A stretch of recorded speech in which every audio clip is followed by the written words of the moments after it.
Le détroit d'Ormuz est bloqué. 30% du pétrole mondial passe par là. Résultat, le litre d'essence grimpe au-dessus de 2 $. Mais ce que personne ne vous dit, c'est que ça ne reste pas à la station-service. Ça se propage. Et l'immobilier en prend plein la gueule. Surtout si vous êtes en train d'essayer d'acheter votre première propriété.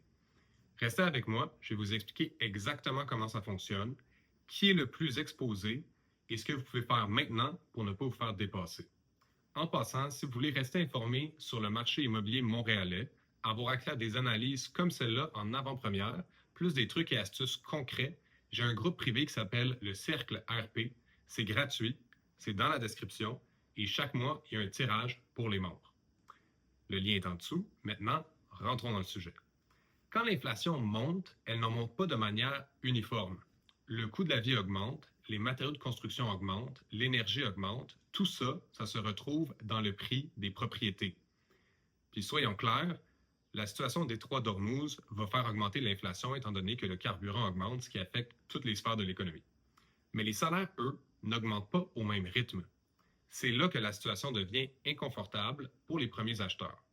Chaque mois qui passe, le prix médian d'une propriété à Montréal s'éloigne un peu plus de ce qu'une mise de fonds typique peut couvrir en ce moment.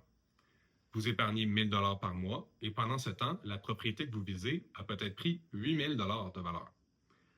La plupart des gens pensent que la solution, c'est simplement d'épargner plus longtemps. C'est exactement là le piège. Parce que dans un contexte inflationniste, l'épargne dans un compte bancaire perd de la valeur en termes réels.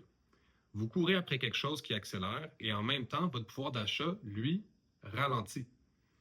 C'est une course que vous ne pouvez pas gagner en restant dans les gradins. Maintenant, parlons de ceux qui sont déjà propriétaires, parce que là, on a parlé de ceux qui sont premiers acheteurs. Il y a un discours qu'on entend souvent. Moi, j'ai de la chance, ma maison a pris de la valeur. Bon, félicitations, c'est fantastique. Mais si votre propriété vaut 100 000 de plus qu'il y a 5 ans, super. Mais si vous voulez vendre pour acheter autre chose, un plex, une maison plus grande, dans un quartier différent, cette autre propriété a, elle aussi, augmenté. Souvent autant, parfois plus. Donc, en termes nets, vous n'avez pas nécessairement avancé. Là où les propriétaires ont un avantage réel, c'est que l'équité accumulée dans leur maison, elle, est protégée de l'inflation d'une façon qu'un compte épargne ne peut pas offrir.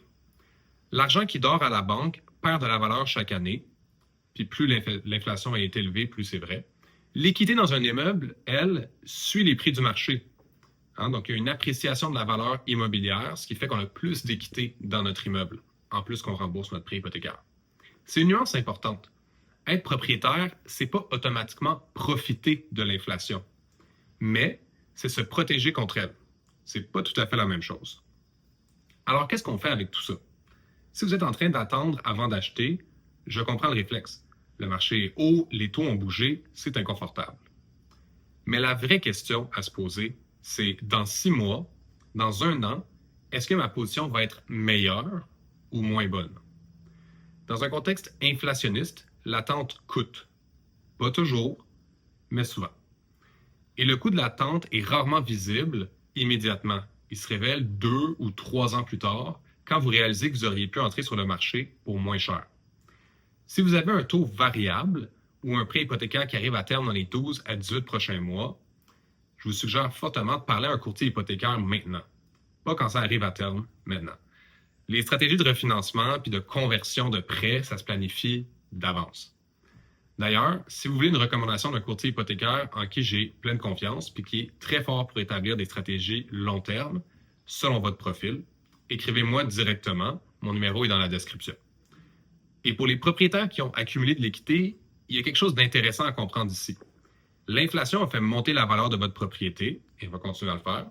Cette augmentation de la valeur, c'est de l'équité. Et cette équité-là, contrairement à ce que beaucoup pensent, n'est pas forcément bloquée dans la propriété.